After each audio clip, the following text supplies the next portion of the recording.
అందరికీ నమస్కారం. మన కథలో ఛానల్ కి స్వాగతం.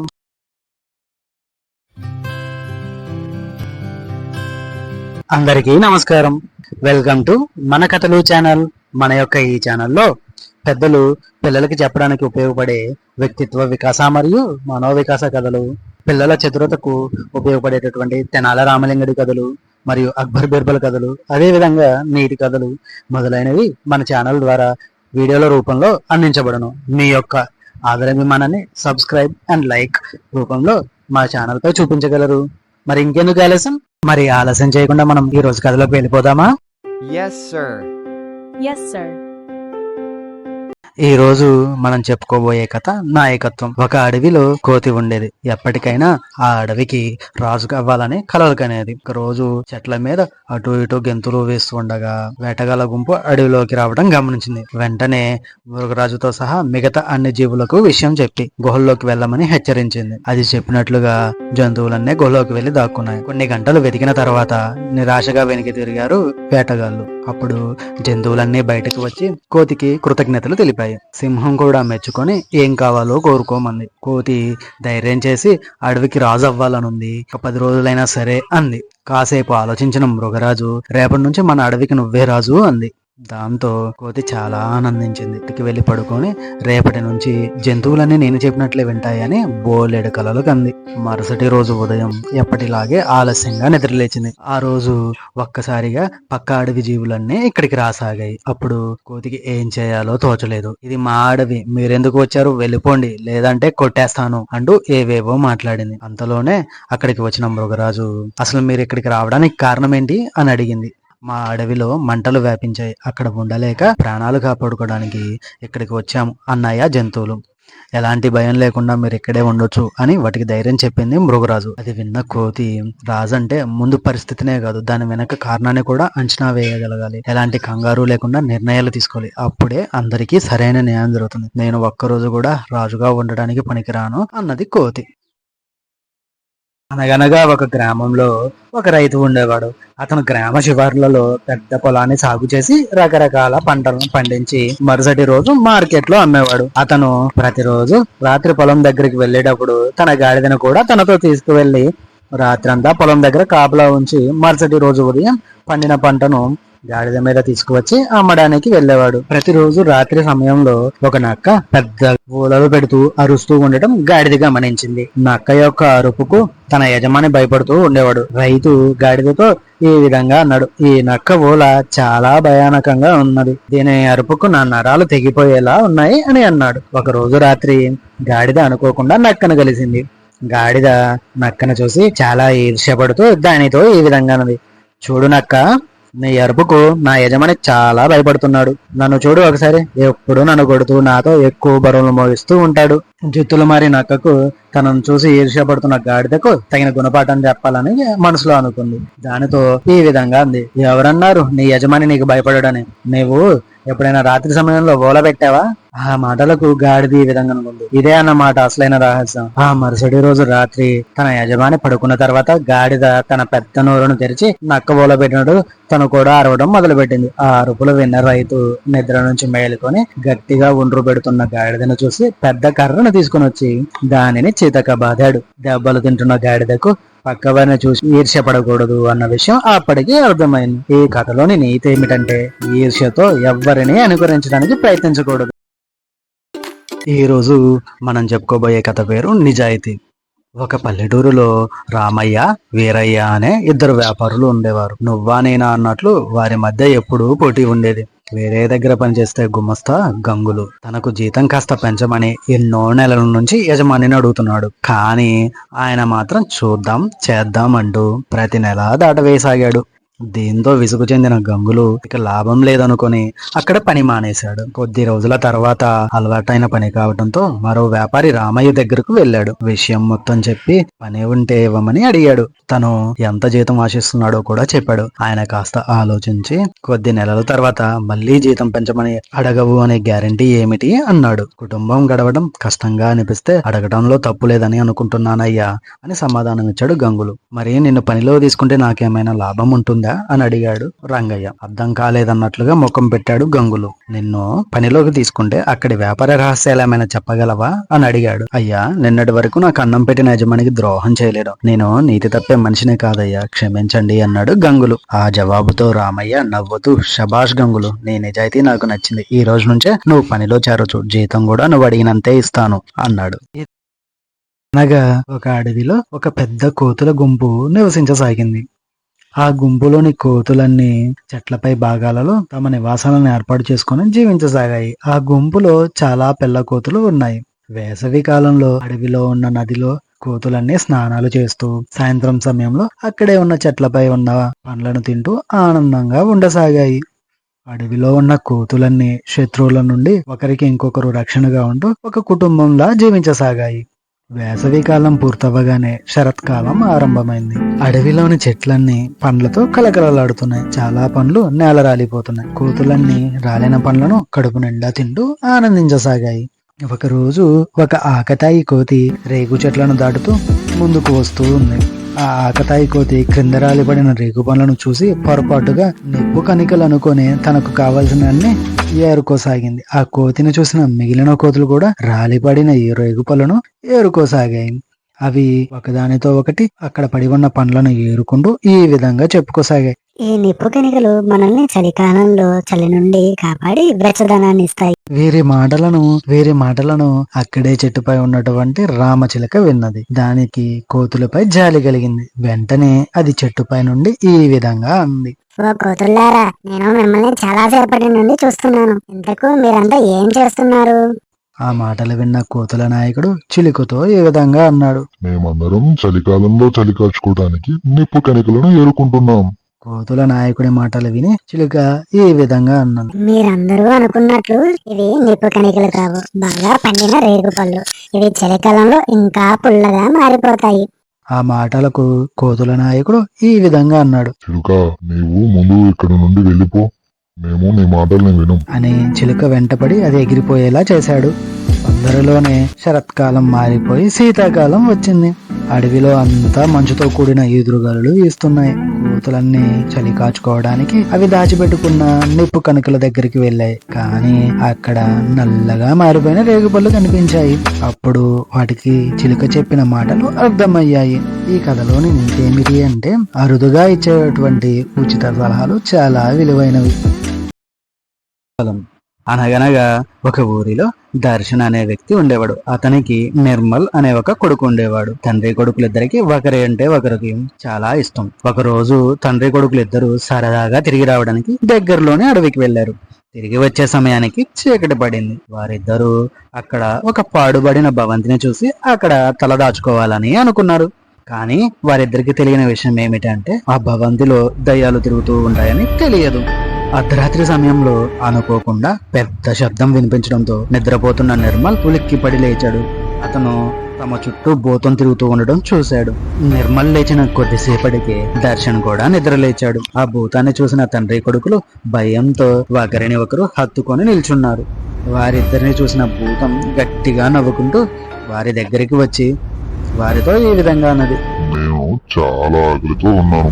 చాలా రోజుల తర్వాత నాకు తినడానికి మనుషులు దొరికారు. తొందరగా చెప్పండి, మీలో ఎవరిని తినాలి? మనసులో చిత్తశుద్ధితో ప్రార్థించుకుంటూ నిర్మల్ ఈ విధంగా అన్నాడు. ఓ భూతరాజా, నా తండ్రి వయసు మళ్ళినవాడు. అతని మాంసం నా మాంసం అంత రుచిగా ఉండదు. కాబట్టి మీరు నన్ను భుజించండి.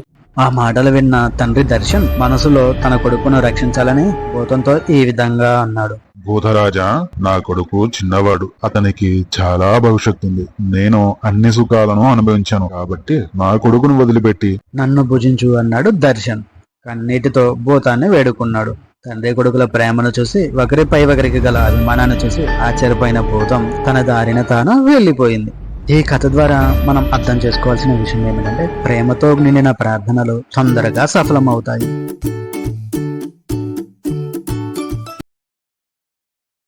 అనగనగా ఒక ఊరిలో కాళియా అనే రైతు ఉండేవాడు. అతను చాలా మంచివాడు, నమ్మకస్తుడు మరియు కష్టజీవి. ఒకసారి తన పొలంలో ఉన్న పుట్టలను గుట్టలను చదును చేసుకుని నివాసం ఏర్పరచుకోవాలనుకున్నాడు కాళియా. అందుకని పొలాన్ని బాగు చేయడం మొదలు పెట్టాడు కాళియా. అతనికి కేశవ్ అనే కొడుకు ఉండేవాడు. అతను కూడా తన తండ్రికి పొలం పనుల్లో సాయం చేస్తూ ఉండేవాడు. ఒకసారి తన పొలంలో ఉన్న చెట్లను పుట్టలను తొలగించాలనుకున్నాడు కాళియ. ఆ పుట్ట పొలం దున్నడానికి అవరోధంగా ఉండడంతో దానిని తొలగించసాగాడు కాళియ. పుట్టను చాలా మటుకు త్రవ్వి వేశాడు. అలా త్రవ్వుతున్న సమయంలో ఒక పెద్ద నాగుపాము పుట్ట నుండి బయటికి వచ్చింది. కాళియ పామును చూసి వెంటనే దానికి తల వంచి నమస్కరించి ఒక గిన్నె నిండా పాలు పెట్టి వెళ్లిపోయాడు. మరుసటి రోజు కాళియ పుట్ట ఉన్న చోటుకి వెళ్లి చూడగా తను పాలు పెట్టినటువంటి గిన్నెలో బంగారు నాణెం ఉండడం చూశాడు. పాముకు కృతజ్ఞత తెలుపుతూ బంగారు నాణ్యాన్ని తీసుకున్నాడు. ఆ రోజు నుండి కాళియ ప్రతిరోజు పాముకు పాలు పెట్టి దానికి బదులుగా బంగారు నాణ్యాన్ని తీసుకువెళ్లేవాడు. ఒక రోజు కాళియ తన ఊరి దగ్గరలో గల పట్టణానికి పొలం పనులకు కావలసిన సామానులు కొనడం కోసం బయలుదేరుతూ తన కొడుకుతో పాము కోసం పాలు పెట్టమని చెప్పి తన ఊరికి బయలుదేరాడు. కేశవ్ తన తండ్రి చెప్పిన విధంగా పాముకి పాలు పెట్టి ఇంటికి వెళ్ళాడు. ఆ కాళియా కొడుకు మరుసటి రోజు వెళ్లి చూడగా అక్కడ పల్లెంలో బంగారు నాణ్యం ఉండడం చూశాడు. యువకుడైన కేశవ్ కి అక్కడ ప్రతిరోజు ఏం జరుగుతుందో అర్థం చేసుకోకుండా దురాశతో పాము దగ్గర చాలా బంగారు నాణ్యాలు ఉన్నాయని అనుకొని దానిని చంపితే మొత్తం బంగారాన్ని ఒకేసారి తీసుకోవచ్చని అనుకుని ఒక పెద్ద కర్రను తీసుకొని వచ్చి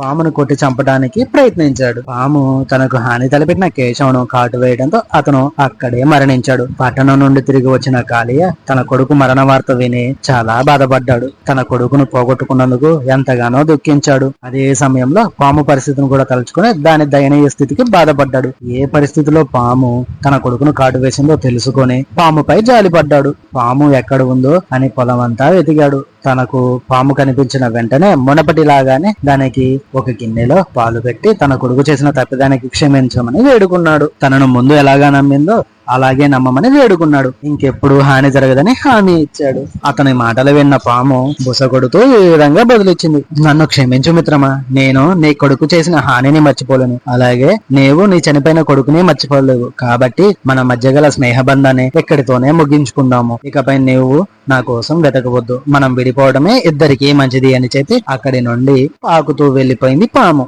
ఈ కథ ద్వారా మనకు అర్థమయ్యే నీతి ఏంటంటే, ఒకసారి నమ్మకాన్ని పోగొట్టుకున్నామంటే దాన్ని తిరిగి మళ్ళీ సంపాదించుకోలేము. బంగారం వజ్రాల వెలుగులతో వీరాపురి రాజ్యపు కోటలు వెలుగుతూ ఉన్నాయి. కానీ రాజ్యం బయట గ్రామాలు తోలి, కరువు, ఆకలి, కన్నీరుతో కొట్టుమిట్టాడుతున్నాయి. ఆ రాజ్యపు రాజు ధర్మవీరుడు, యుద్ధవీరుడు, కానీ ప్రజల కష్టాలు పట్టించుకొని గర్వి. ఎప్పుడూ రాజమందిరం లోపల మద్యం సేవిస్తూ నృత్యాలను వీక్షిస్తూ విలాసాలయంలో మునిగి తేలుతూ ఉండేవాడు ఆ రాజు. బయట రైతులు పగలు రాత్రి చెమటోడ్చి కూడా అన్నం తినలేక ఆకలితో ఏడుస్తున్నారు. ప్రజల కష్టాల కేకలు ఆకాశాన్ని తాకాయి, కానీ రాజు చెవుల్లోకి మాత్రం చేరలేదు.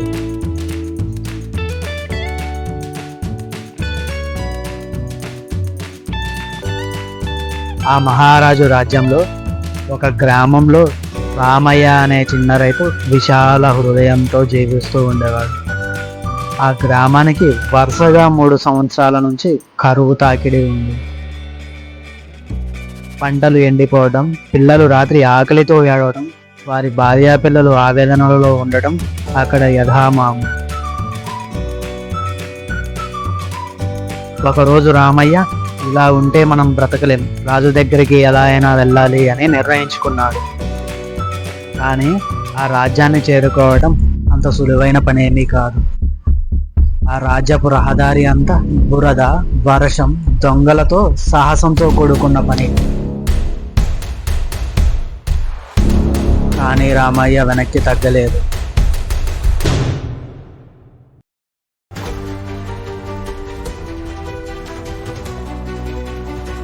రాజమందిరం బయట గేటు దగ్గర రామయ్యను భటులు ఆపేశారు. నువ్వు మహారాజును కలుస్తావా అంటూ హేళన చేస్తూ మాట్లాడసాగారు, నవ్వసాగారు. కానీ రామయ్య వారిని బ్రతిమలాడి లోపలికి వెళ్ళాడు.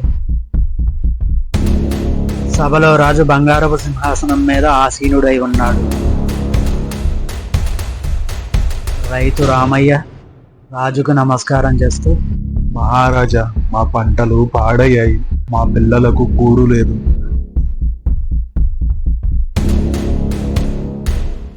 మా పిల్లలకు అన్నం ఇప్పించండి మహాప్రభు అంటూ రాజుని మర్యాదపూర్వకంగా అడగసాగాడు. ఆ మాటలకు రాజు హేళనగా నవ్వుతూ, నువ్వు పేదవాడివి, ఎప్పటికీ పేదవాడిగానే ఉంటావు. నీ దురదృష్టం నీ నీడలా వెంటాడుతుంది, దానికి నన్నేం చేయమంటావు అంటూ వ్యంగ్యంగా మాట్లాడసాగాడు మహారాజు.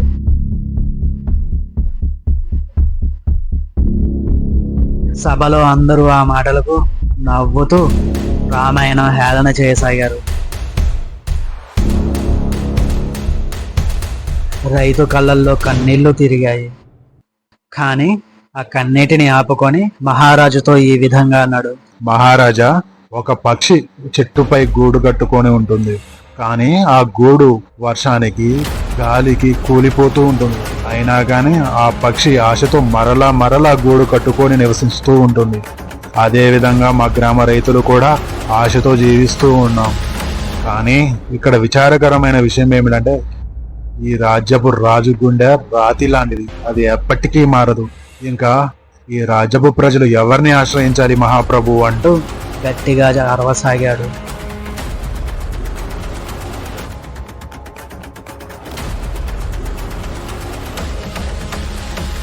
ఇలాంటి అద్భుతమైన కథలు వినాలనుకుంటే మన ఛానల్ని ఇప్పుడే సబ్స్క్రైబ్ చేయండి. రామయ్య ఆ విధంగా మాట్లాడి రాజ్యాన్ని వీడి తన గ్రామానికి బయలుదేరాడు.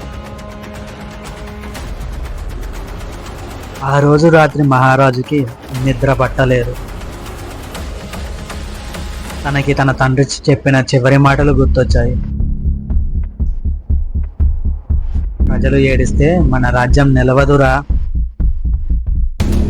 అనే మాటలు మహారాజుకి గుర్తొచ్చాయి. అర్ధరాత్రి మహారాజు మారు వేషంలో గ్రామ పర్యటన చేయసాగాడు. అతడికి గ్రామం నిండా పిల్లలు ఆకలితో చావు అంచున ఉండడం, ఒక తల్లి తన పాలకి బదులు నీటిని పాలుగా ఇవ్వటం చూసి రాజు హృదయం కరిగిపోయింది.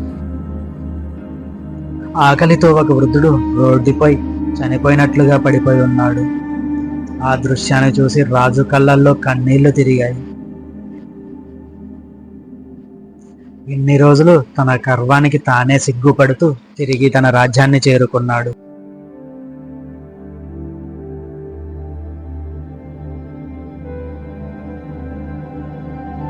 మరుసటి రోజు మహారాజు ఒక మహాసభను ఏర్పాటు చేశాడు. ప్రజలందరినీ ఆ మహాసభకు పిలిపించి అందులోని రామయ్యను ముందుకు పిలిచాడు. తన బంగారు కిరీటాన్ని తీసి ప్రజల ముందు ఉంచి ఈ విధంగా అన్నాడు. నిన్నటి వరకు నేను గర్వంతో ఉన్న రాజు, కానీ ఈ రోజు నుండి నేను ప్రజల సేవకుడిని. నా ధనం, నా బంగారం ఇక మీదట రాజ్యానికి ఆహారం, విద్య, నీరు అందించడానికి మాత్రమే ఉపయోగిస్తాను అంటూ భావోద్వేగానికి గురయ్యాడు మహారాజు. ఆ మాటలకు సభలో అందరూ కేరింతలు కొట్టసాగారు. రైతు ఆశ్చర్యంగా ఇది నిజమా మహారాజా అని అడిగాడు.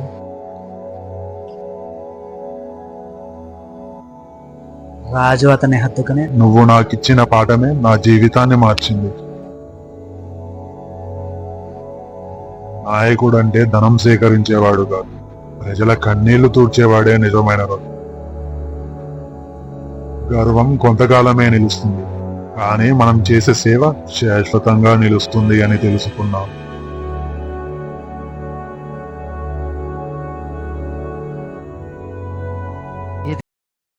అంబాపురంలో పట్టాభి అనే జమీందారు ఉండేవాడు. అతను మహా కోపిష్టి. ఆయన దగ్గరికి వెళ్ళాలంటేనే సామాన్యులు భయపడేవారు. సాయంత్రం కాగానే ఊరి పెద్దలంతా ఆయన వద్దకు చేరుకునేవారు. అవి ఇవి ముచ్చట్లు చెప్పి ఆహా ఓహో అంటూ జమీందారును పొగిడి తమ పనులు చేయించుకునేవారు. అదే ఊరిలో ఉండే రంగయ్య జమీందారు పశువులతో పాటు తన ఎద్దును కూడా రోజు అడవికి తీసుకువెళ్లి మేపుకొని వచ్చేవాడు. రోజులాగే ఒకసారి ఎద్దులను అడవుకు తీసుకువెళ్లాడు అతను. ఉన్నట్టుండి ఎద్దులు బెదిరి వాటిలో అవే కుమ్ముకోసాగాయి. చూస్తుండగానే రంగయ్య ఎద్దు జమీందారు ఎద్దును పొడి చేసింది. ఆ కంగారులో అతి కష్టంగా వాటన్నింటినీ తోలుకుంటూ ఇంటికి చేరాడు. జమీందారుకి ఏం సమాధానం చెప్పాలో తెలియక దిగులుగా ఉన్న రంగయ్యకు ఓ ఆలోచన వచ్చింది. ఆ రోజు సాయంత్రం తెలివిగా ఊరి పెద్దలంతా జమీందారు దగ్గర ఉన్న సమయం చూసి, అయ్యా, కొట్లాటలో మీ ఎద్దు నా ఎద్దును పొడిస్తే పరిహారం ఏంటయ్యా అని అడిగాడు. దానికి జమీందారు, చూడు రంగయ్య, పశువులన్నాక ఒకదానిపైన ఒకటి కాలు దువ్వుకోవటం, పొడుచుకోవటం మామూలే. దానికి పరిహారం అంటూ ఏమీ ఉండదు. అది పశుధర్మం అన్నాడు ఆ జమీందారు. అయ్యా, మరి నా ఎద్దు మీ ఎద్దును పొడిస్తే అన్నాడు వినయంగా రంగయ్య. రంగయ్య అలా చెప్పడం పూర్తి కాకుండానే జమీందారు కలగజేసుకున్నాడు. ఊరి పెద్దలు అక్కడే ఉండటంతో కోపాన్ని దిగమింగుకుంటూ, నాకు విషయం అర్థమైంది, ఎవరికైనా పశుధర్మం ఒకటే అన్నాడు ఆ జమీందారు. గండం గట్టెక్కడంతో ఊపిరి పీల్చుకున్నాడు రంగయ్య. అక్కడ ఉన్న వారికి నమస్కారం పెట్టి ఇంటి దారి పట్టాడు. ఆ విధంగా జమీందారు నుంచి ఉపాయంగా తను తప్పించుకున్నాడు. ఈ రోజు మనం చెప్పుకోబోయే కథ సింహం నక్క. అనగనగా ఒక అడవిలో ఒక నక్క ఒకసారి సింహం దగ్గరికి వెళ్లి దానితో ఈ విధంగా అన్నది, ఓ అడవికి రాజైన సింహం రాజా, నాకు చాలా రోజుల నుండి మీకు సేవ చేయాలని ఆశపడుతున్నాను. నన్ను మీ దగ్గర సేవకునిలా ఉండనిస్తారా? చాలా నమ్మకంగా సేవించుకుంటాను అని అన్నది. నక్క మాటలు విన్న సింహం నక్కను తన దగ్గర సేవకునిగా ఉండడానికి అనుమతించింది.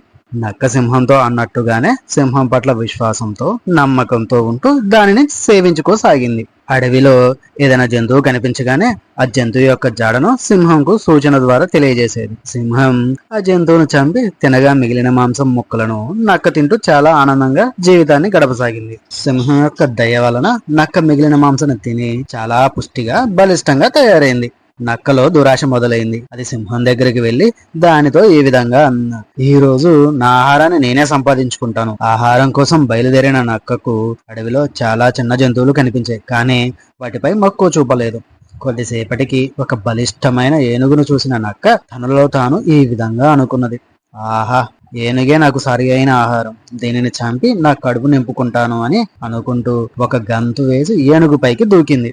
కానీ ఏనుగు తన పొడవాటి తొండంతో నక్కను గట్టిగా కొట్టసాగింది. ఏనుగు బారి నుండి తప్పించుకుని నక్క తన ప్రాణాలు కాపాడుకున్నానంటూ అక్కడి నుండి పారిపోయింది. ఈ కథలోని నీతి ఏంటంటే, మనల్ని మనం ఎప్పుడూ అధికులమని అనుకోరాదు.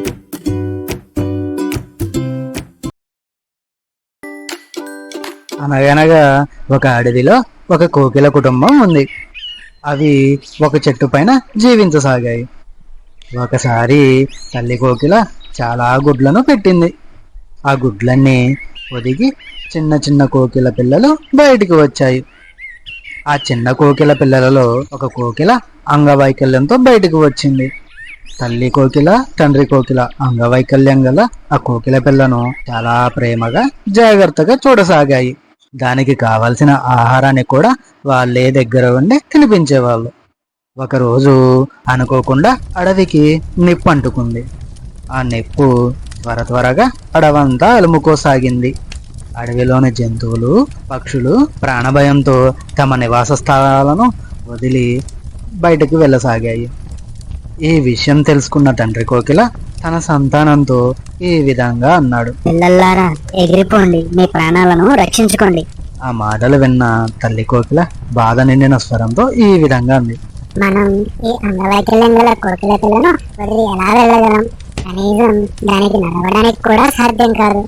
ఆ మాటలకు తండ్రి కోకిల, తల్లి కోకిల తమ బిడ్డ కోసం అలాగే అంగవైకల్యం కలిగిన కోకిలతో ఉండిపోవాలని నిర్ణయించుకున్నాయి. అదే అడవిలో ఉండిపోవాలని. తన తల్లిదండ్రులను చూసిన ఆ చిన్న కోకిల మనస్ఫూర్తిగా దేవుణ్ణి ఈ విధంగా ప్రార్థించింది, ఓ భగవంతుడా, దయచేసి అడవిలో రాజుకుంటున్న నిప్పును చల్లార్చి అన్ని జంతువులను, పక్షులను రక్షించు. చూడు, నా తల్లిదండ్రులు నా కోసం తమ ప్రాణాలను వదులుకోవడానికి సిద్ధపడి నా కోసం ఉన్నారు.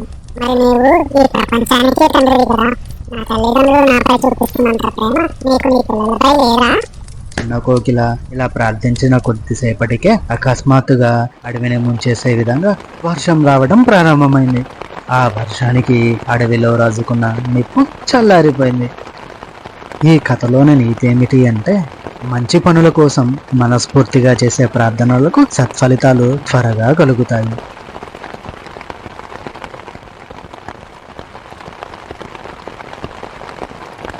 ఇది ఈ రోజు కథ. ఇలాంటి మరిన్ని కథలతో మళ్ళీ మీ ముందుకు వస్తాను. మా యొక్క ఈ కథల ఛానల్ మీకు నచ్చినట్లయితే లైక్ చేయండి, షేర్ చేయండి, సబ్స్క్రైబ్ చేయండి. అదేవిధంగా మీలా మరో నలుగురితో మన ఛానల్ని సబ్స్క్రైబ్ చేయించండి. ధన్యవాదాలు. ఉంటాను మరి.